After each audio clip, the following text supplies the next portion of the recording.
खिलाफ नहीं बनाए जा रहे होते, खुर्शीद शाह साहब अभी तक जेल में नहीं होते, जरदारी साहब, फरियाद तालपुर साहिबा के खिलाफ जाली सियासी मुकदमा नहीं बनाए जाते, ये तमाम मुकदमा आपके सामने है।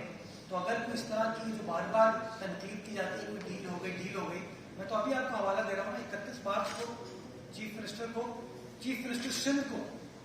सिंध के कॉन्स्टिट्यूशनल चीफ एग्जीक्यूटिव को रावलपिंडी की एक अदालत ने समन किया, और वो केस क्या है? वो केस ये है कि जब लोड शेडिंग थी, बिजली की कमी थी, वफाकी हुकूमत बिजली शहरियों को प्रोवाइड नहीं कर पा रही थी, तो सिंध हुकूमत ने फैसला किया कि हम नूरियाबाद पावर कंपनी के थ्रू पावर प्लांट लगेंगे 100 मेगावाट के। सिंध हुकूमत ने पब्लिक प्राइवेट पार्टनरशिप में वो 2 मंसूबे लगाए। जब वो मंसूबे पाए तकमील तक पहुंचने वाले थे, तो एनटीडीसी ने, जो वफाक कंट्रोल करता है, उसने कह दिया कि जी हम ट्रांसमिशन सर्विस आपको प्रोवाइड नहीं कर पाएंगे। तो सिंध हुकूमत के 2 चारे थे, या तो वो अरबों में इन्वेस्टमेंट खत्म कर देते या कोई रास्ता निकालता। तो सिंध हुकूमत ने रास्ता निकाला आईनी कि सिंध ट्रांसमिशन डिस्पैच कंपनी बनाए, पाकिस्तान की पहली सूबाई ट्रांसमिशन कंपनी। हमने वो कंपनी बनाई ताकि वो बिजली नूरियाबाद से नेशनल ग्रिड में आ सके। कराची इलेक्ट्रिक ने कहा कि हम आपसे 100 मेगावाट लेने को तैयार है, तो वो एसटीडीसी ने लाइन ट्रांसमिशन की बिछा दी ताकि बिजली वहां तक पहुंच सके। इस पूरे प्रोसेस में सिंध को इजाफी 100 मेगावाट बिजली मिल रही है, इससे मैं और आप मुस्तफीद हो रहे हैं। मेरी बात तो समझ आ रही है। हमारे खिलाफ नहीं बनाए जा रहे होते, खुर्शीद शाह साहब अभी तक जेल में नहीं होते, जरदारी साहब, फरियाद तालपुर साहिबा के खिलाफ जाली सियासी मुकदमा नहीं बनाए जाते, ये तमाम मुकदमा आपके सामने है। तो अगर कोई इस तरह की जो बार बार तनकीद की जाती है, कोई डील हो गई, मैं तो अभी आपको हवाला दे रहा हूँ ना, 31 मार्च को चीफ मिनिस्टर सिंध के कॉन्स्टिट्यूशनल चीफ एग्जीक्यूटिव को रावलपिंडी की एक अदालत ने समन किया,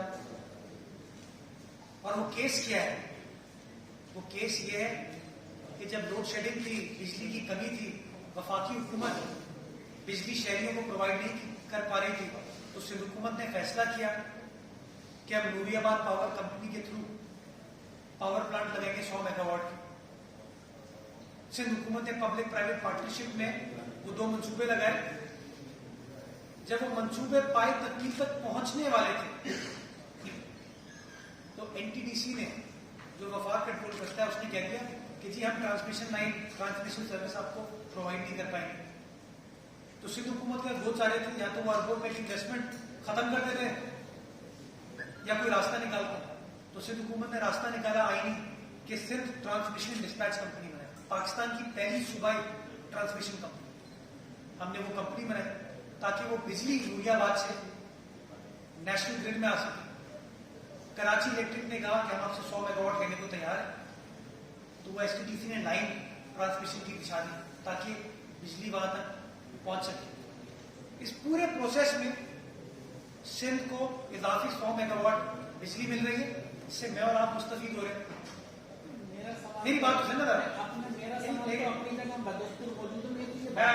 कराची शहर में स्टार्ट की थी और अच्छे तरीके से स्टार्ट की थी, उसको हैदराबाद में भी फॉलो करने की जरूरत है। जो प्राइवेट सेक्टर के हमारे नुमाइंदे आए थे, उन्होंने waste water treatment, effluent treatment के हवाले से बात की, यकीन दहानी कराई कि वो जो कानूनी रिक्वायरमेंट्स हैं उनकी, उसको वो फुलफिल करेंगे और अपनी जो इंडस्ट्रियल वेस्ट वाटर है उसको ट्रीट करके डिस्चार्ज करेंगे, और जो सपोर्ट उनकी जरूरत है सिर्फ उनको वो सपोर्ट प्रोवाइड करेगी। इस बात पर जोर दिया गया कि जो हमारी ग्रीन बेल्ट है, जो खाली जमीन है, उसके ऊपर प्लांटेशन एक्सरसाइज को मजीद मौसर तरीके से करने की जरूरत है।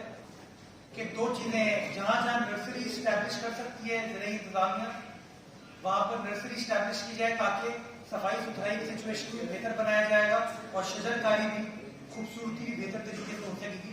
और उसके साथ साथ NHA और MWO से बात की जाएगी कि आपने M9 की तामीर के टाइम पे जो आपको एनवायरमेंट एनओसी दी गई थी, उसके तहत आपको ऑल थ्रू आउट M9 आपको प्लांटेशन करनी थी, मौसम तरीके से प्लांटेशन करनी थी, आपको उस प्लांटेशन को यकीनी बनाना था।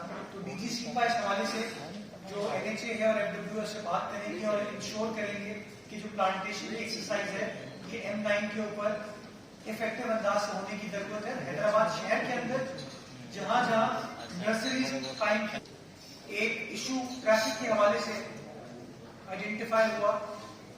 हमारे दोस्त हैदराबाद चेंबर के जो आए थे उन्होंने बताया, निशानदेही की कि हैदराबाद के लिए एक इफेक्टिव ट्रैफिक मैनेजमेंट प्लान की जरूरत है, जिसकी कड़ी इस बात से स्टार्ट होगी कि सबसे पहले हैदराबाद जिले के अंदर SP ट्रैफिक होना चाहिए।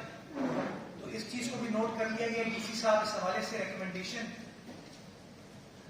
हुकूमत को भिजवाएंगे और इंशाअल्लाह इस मामले को भी रिजॉल्व। सिंध की आवाम का राज है, सिंध की आवाम की चुनी हुई मुंतखब करदा पाकिस्तान पीपल्स पार्टी का राज है। हलीम आदिल शेख का राज नहीं है, फिरदौस शमीम नकवी का राज नहीं है, खुरम शेर दमान का राज नहीं है, इमरान इस्माइल साहब का राज नहीं है। उन इलेक्टेड लोगों का राज है और इंशाल्लाह तमाम बुरी नजरों के बावजूद, तमाम साजिशों के बावजूद इंशाल्लाह ये राज रहेगा, क्योंकि ये राज पब्लिक सपोर्ट पर मबनी है और वो पब्लिक सपोर्ट आज भी अल्हम्दुलिल्लाह कायम होता है। और जितनी इंतखाबात के हवाले से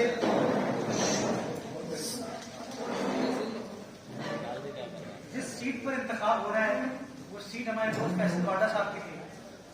फैसल बाडा साहब ने इलेक्शन से पहले तो वहां पर कुर्सी लगा के टीवी प्रोग्राम भी किए थे, बड़े बड़े ऐलान भी किए थे, लेकिन MNA मुंतखब होने के बाद, वफाकी वजीर बन जाने के बाद वो वहां की आवाम के हालात को बेहतर बनाने के लिए कुछ भी नहीं कर पाए।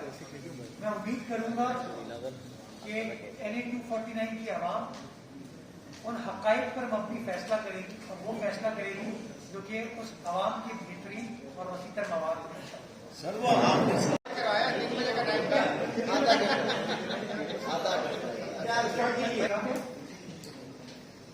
आज वर्ल्ड वाटर डे है और कल वर्ल्ड फॉरेस्ट डे था। इन दोनों दिनों के हवाले से आज मैं जिला जामशोरो और हैदराबाद हाजिर हुआ।